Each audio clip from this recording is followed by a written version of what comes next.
Quero saudar cada irmão, cada irmã, com a graça e a paz de nosso Senhor Jesus Cristo. Amém. Eu quero te convidar a abrir a palavra do Senhor no Evangelho de Lucas. Lucas, capítulo 19.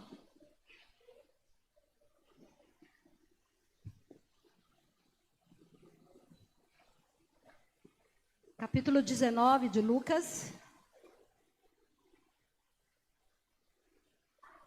Nós vamos ler do versículo 1 até o versículo 10. Mesmo assentados, mas com toda a reverência à palavra do Senhor, nós vamos fazer a leitura.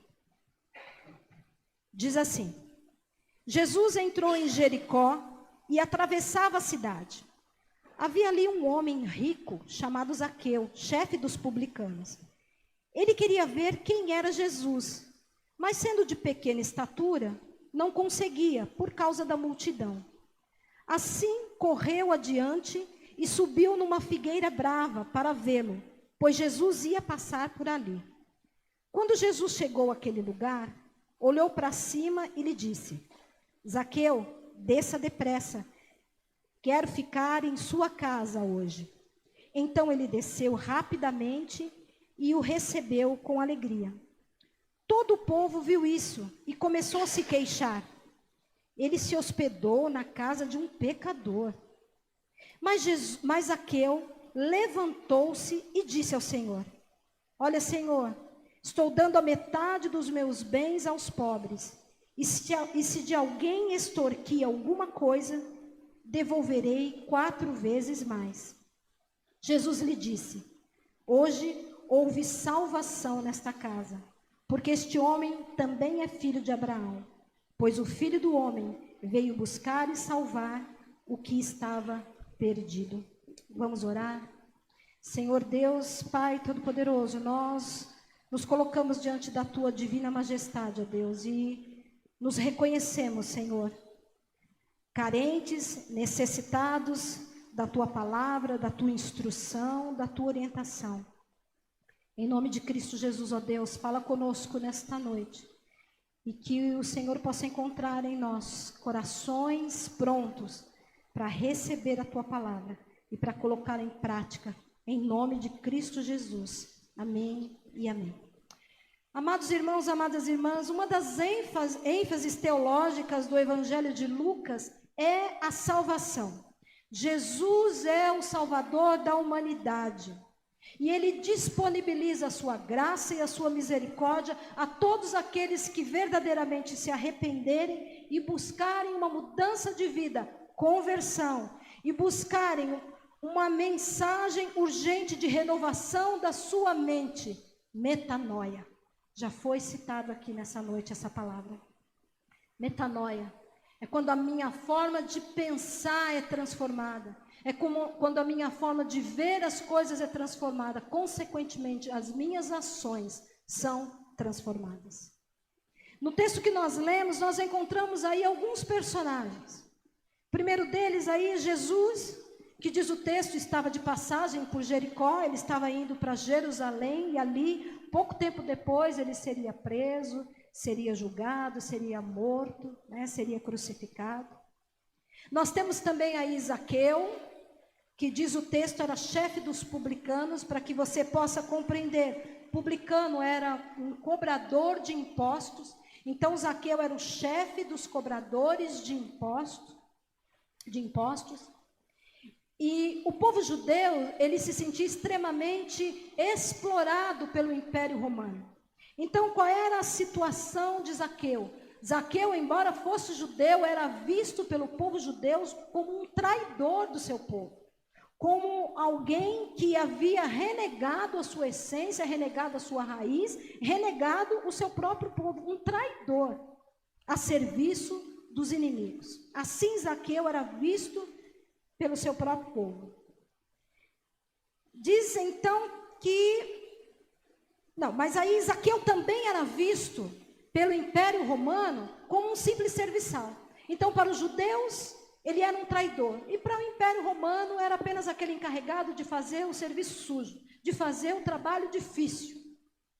E ali Zaqueu transitava entre um grupo e outro, na verdade não fazendo parte nem de um grupo nem de outro, sendo rejeitado e mal visto por um grupo e por outro. Além disso, o texto diz também que Zaqueu era um homem rico.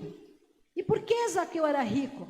Porque além dele cobrar os impostos que eram devidos ao Império Romano, ele cobrava também um percentual a mais. E esse percentual ia para o bolso dele. Qualquer semelhança não é mera coincidência com os dias de hoje. Esse percentual que ele cobrava mais ia para o bolso dele. E isso fez com que Zaqueu se tornasse um homem muito rico. E há também um terceiro personagem, o povo ou a multidão. E essa seguia Jesus, né? Essa queria estar perto de Jesus, essa acompanhava Jesus nos seus milagres, acompanhava Jesus nos seus ensinamentos, mas na verdade, essa multidão não estava aprendendo nada, apesar de estar tão próximo de Jesus. Essa multidão, no texto que nós lemos, ela se apresenta como acusadora, e não só acusadora de Zaqueu, mas acusadora do próprio Jesus, porque no versículo 7 diz que eles se queixam, mas ele vai para a casa de um pecador, quer dizer, estão julgando o próprio Jesus. Essa multidão, ela era legalista, e que se considerava os mais justos entre os justos.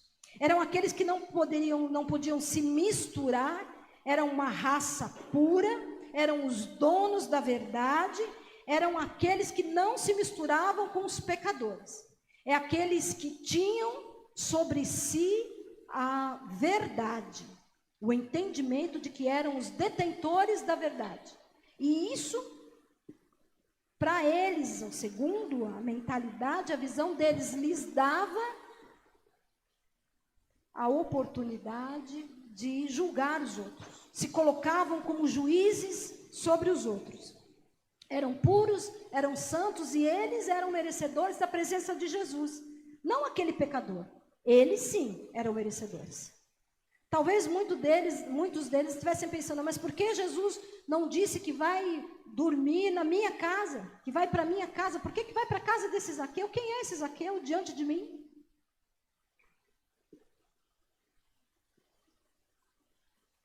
Essa multidão passa a ser não só um impedimento para que Zaqueu visse Jesus. Se lembrem que o texto diz que ele tinha baixa estatura, tinha pequena estatura, e por causa da multidão subiu na árvore para poder ver Jesus.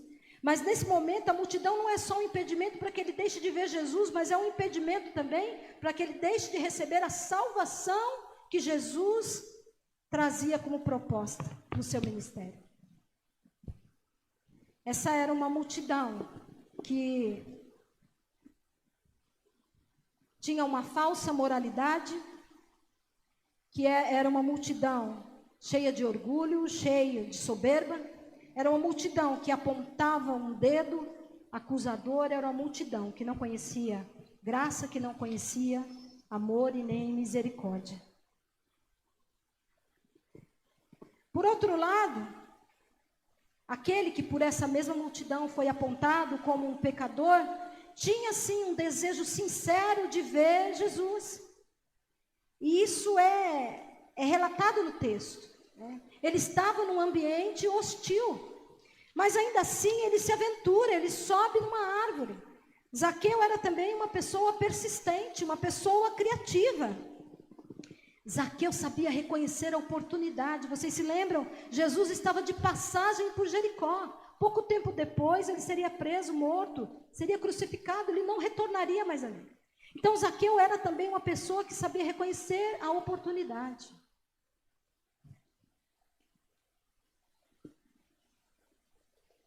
E nessa tentativa de ver Jesus, Zaqueu consegue sim ver Jesus, mas ele consegue muito mais que isso. Ele consegue ser visto por Jesus. Ele consegue que Jesus o veja. E por que Jesus vê Zaqueu no meio daquela multidão toda? Diz que Jesus olha para cima, Jesus sabia que Zaqueu estava ali. Jesus já conhecia Zaqueu antes mesmo de chegar ali. Jesus conhecia o coração de Zaqueu. Sabia que no coração de Zaqueu havia sinceridade na busca pela pessoa de Jesus. Jesus sabia que Zaqueu tinha um coração ensinável, um coração disposto a experimentar a transformação de vida que Jesus queria lhe oferecer. Jesus via em Zaqueu alguém que poderia ser, alguém que poderia ter a imagem e a semelhança de Deus resgatada e restaurada nele.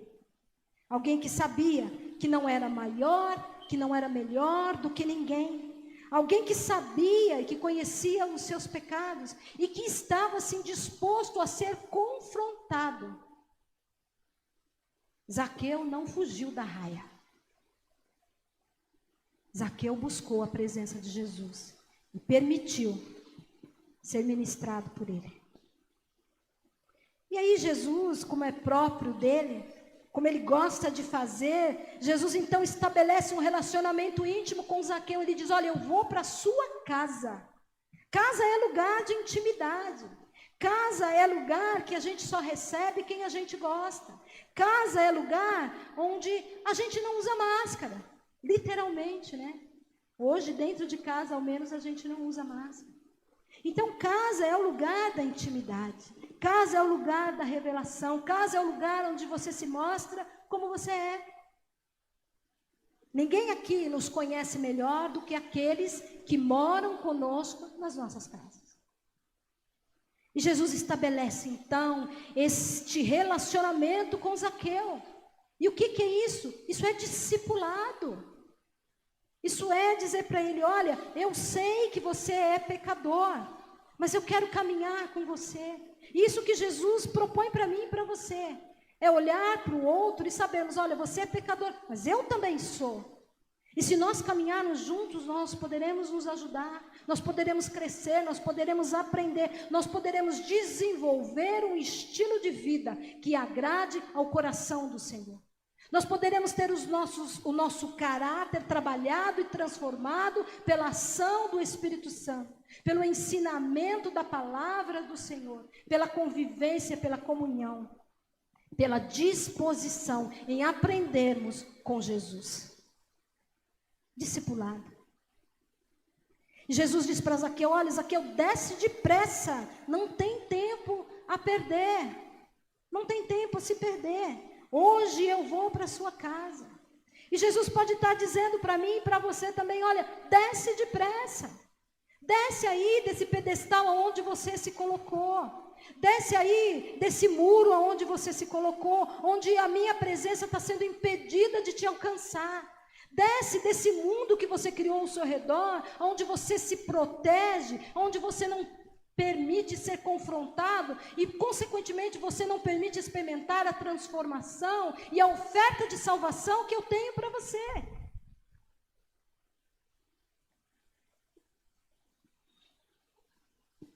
Desce da árvore. Vem ter um momento de intimidade comigo. Desce do lugar de proteção. Vem ter um momento de intimidade comigo. Abre mão das suas certezas. Vem ouvir a minha voz. Vem aprender de mim. E é nesse lugar de intimidade, é nesse lugar onde Jesus estabelece esse relacionamento com Zaqueu, que Jesus o confronta. Jesus não confrontou Zaqueu na frente da multidão, porque não é propósito expor a ninguém. Jesus nos confronta na nossa intimidade, e é assim que tem que ser. Nós não precisamos ser confrontados em público. Aliás, tem uma frase de um historiador, de um professor, Cortella, que diz, né, que a gente elogia em público, mas que a gente corrige no particular. Esse é um verdadeiro líder. Aquele que corrige no particular, mas que elogia em público. Jesus já nos mostra isso na sua palavra. Ele não expõe Zaqueu. Ele leva Zaqueu para a intimidade, e ali na intimidade ele se revela a Zaqueu. E Zaqueu recebe o seu amor. Jesus afasta Zaqueu dos seus acusadores e oferece a ele então a oportunidade de ser salvo. Lá em casa, nesse lugar de intimidade. Então o milagre acontece, porque no versículo 8 diz que Zaqueu se levantou e disse ao Senhor: Senhor, eu resolvo dar aos pobres metade do... O texto não relata um diálogo entre Jesus e Zaqueu, não diz que Jesus fez um retrospecto da vida de Zaqueu, apontando ali todos os momentos em que ele errou, todos os momentos em que ele pecou. Certamente houve uma conversa, certamente, né? Mas o texto não mostra isso, porque isso não é o mais relevante, porque isso não é o mais importante. O mais importante é que Zaqueu se levantou. O mais importante é que Zaqueu tomou uma decisão. O mais importante é que Zaqueu compreendeu a mensagem do Senhor e se compreendeu como um pecador e compreendeu a necessidade de uma transformação de vida. Então aquele levantar de Zaqueu representa tudo isso, a compreensão de quem ele era e de quem Jesus era. E eles estavam à mesa. Eles estavam à mesa. Isso também é muito relevante, porque mesa é lugar de cura. Mesa é o lugar onde eu e você somos convidados a nos aproximarmos, e seremos daqui a pouco convidados a nos aproximarmos e a compartilharmos a mesa com o Senhor, que é o dono da mesa. Mesa é lugar onde a graça e o amor de Jesus são manifestados.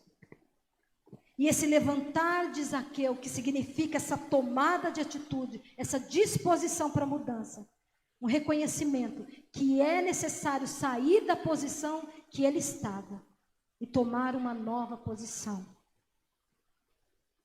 Nessa disposição de Zaqueu, a restauração não vem só para ele.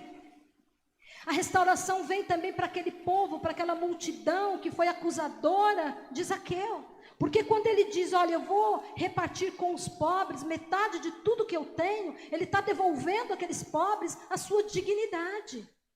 Então, porque Zaqueu se compreendeu pecador, aquela multidão também foi alvo da graça do Senhor. Porque Zaqueu disse que ele ia restituir a todos aqueles que estavam acusando 4 vezes mais. E no versículo 9, Jesus diz: hoje houve salvação nessa casa. Jesus, o Salvador, apresentado por Lucas em todo o seu evangelho, cumpre mais uma vez o seu grande propósito, que é de salvar e resgatar o pecador. E Jesus diz mais, Jesus diz para Abraão, diz para Zaqueu que ele também é filho de Abraão. Então aqui Jesus resgata a identidade de Zaqueu, lembra? Zaqueu era rejeitado pelo seu povo, considerado um traidor dos judeus. Zaqueu era visto pelos romanos, pelo Império Romano, como um simples serviçal, aquele que fazia o serviço sujo.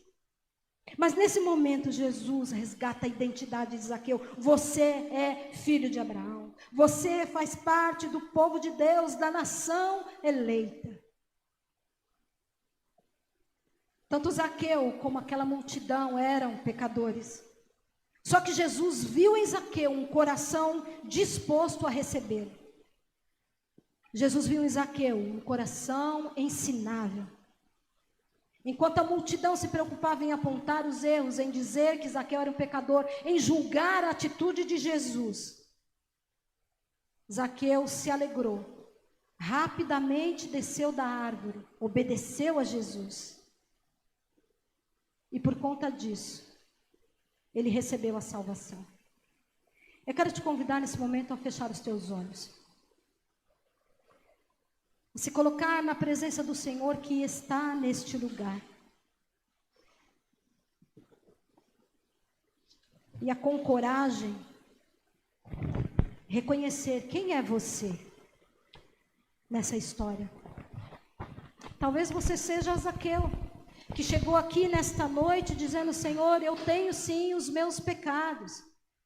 Senhor, eu me reconheço sim como um pecador. Eu reconheço que eu tenho feito coisas que têm entristecido o teu coração, mas eu estou aqui, Senhor, com meu coração aberto, disposto a aprender de ti, disposto a ter a minha vida transformada pela tua ação. Talvez você seja a multidão. Aquele ou aquela que olha para todo mundo e que se julga superior. aquele que se entende santo, aquele que é guiado, que é orientado pelo orgulho, pela soberba, em quem já não há mais espaço para que Jesus haja, em quem já não há mais disposição para que o Espírito Santo atue e ensine. Talvez você seja essa multidão que já é santa o suficiente. Mas a palavra do Senhor diz que aqueles que assim pensam já estão justificados. Já encontraram a sua recompensa, e a recompensa não é a salvação, porque a palavra do Senhor diz que haverá um dia em que muitos dirão: Senhor, em teu nome eu expeli demônios, em teu nome eu levei a tua palavra, e o Senhor olhará para eles e dirá: mas quem é vocês? Eu não te conheço.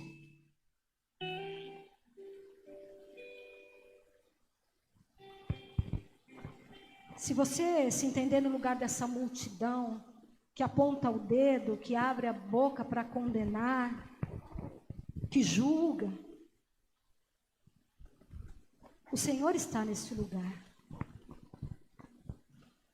E Ele diz para mim e para você que hoje haverá salvação nessa casa. Amém. Então se coloque na presença do Senhor e se reconheça como um pecador. Se reconheça como um ser limitado que carece da ação do Senhor sobre a sua vida. Não importam os seus títulos, não importam os meus títulos. O que o Senhor procura são corações quebrantados, corações ensinados, pessoas que se reconheçam pecadores, pessoas que se reconheçam carentes da graça e da misericórdia do Senhor, que se reconheçam iguais. Os nossos anos de banco de igreja não significam nada. Porque quando o Senhor nos olha, Ele não olha para o nosso currículo. Ele olha para o nosso coração. E Ele sonda os nossos corações. E Ele conhece as nossas motivações. Nós podemos enganar o outro. Nós podemos enganar até a nós mesmos. Mas ao Senhor nós não conseguimos enganar, porque nós somos feitura dEle. Ele nos fez, Ele nos criou e Ele nos conhece. Se coloque diante do Senhor enquanto você ouve essa canção. Pense nisso. Quem é você nessa história? Aquele que se reconhece pecador, se arrepende, aquele que toma atitudes que demonstram uma conversão, aquele que entende que a conversão precisa acontecer todos os dias da nossa vida. Ou você se entende santo acima de tudo e de todos, único, digno da presença de Deus, com olhos, boca e dedos que apontam, julgam e condenam. Jesus olhou para a multidão, mas naquela multidão Jesus só enxergou a Zaqueu. Jesus viu a multidão, mas Jesus viu também a Zaqueu. Foi o menos provável, aquele que era apontado como pecador. Foi com ele que Jesus escolheu estabelecer um relacionamento, estabelecer intimidade. Foi a ele quem Jesus concedeu a salvação. Porque Zaqueu se levantou e tomou uma atitude. Quem é você? O Senhor quer hoje também nos oferecer a salvação. Senhor, Deus Pai Todo-Poderoso, nós nos colocamos diante de Ti, Senhor, reconhecendo, Pai, a nossa condição de pecadores.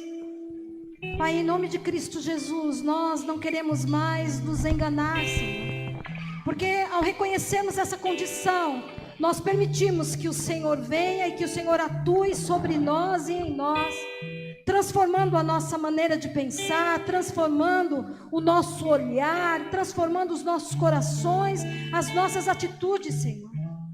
Nós nos colocamos diante de Ti, Senhor, e se por acaso em algum momento nós fizemos parte desta multidão, Senhor, que acusa, que aponta o dedo, Senhor, que Senhor, que se coloca como barreira, como impedimento para que as pessoas experimentem a salvação, para que as pessoas te conheçam, Senhor. Nós te pedimos perdão nessa noite, ó Pai.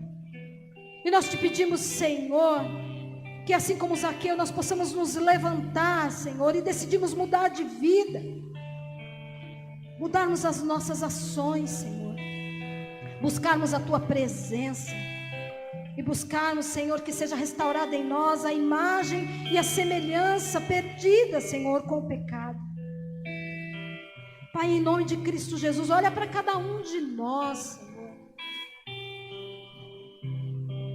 Se revela para nós na nossa intimidade, Senhor, no lugar secreto, aonde o Senhor nos conhece como nós somos. Ó Pai, nos livra de toda soberba, nos livra de todo orgulho, Senhor. Nos faz entender que quando se trata do Senhor, nós somos eternos aprendizes, Senhor. Que nós nos coloquemos na disposição de sermos verdadeiros discípulos e discípulas que aprendem com o Mestre. Ó Pai, em nome de Jesus, que haja salvação nessa casa, que haja salvação em nossas casas, Senhor. Que haja quebrantamento, que haja humildade, Senhor. Ó Deus, que nós possamos aprender com a Tua palavra e tornar a Tua palavra viva por meio das nossas vidas, Senhor. Em nome de Cristo Jesus é que nós oramos. Amém e amém.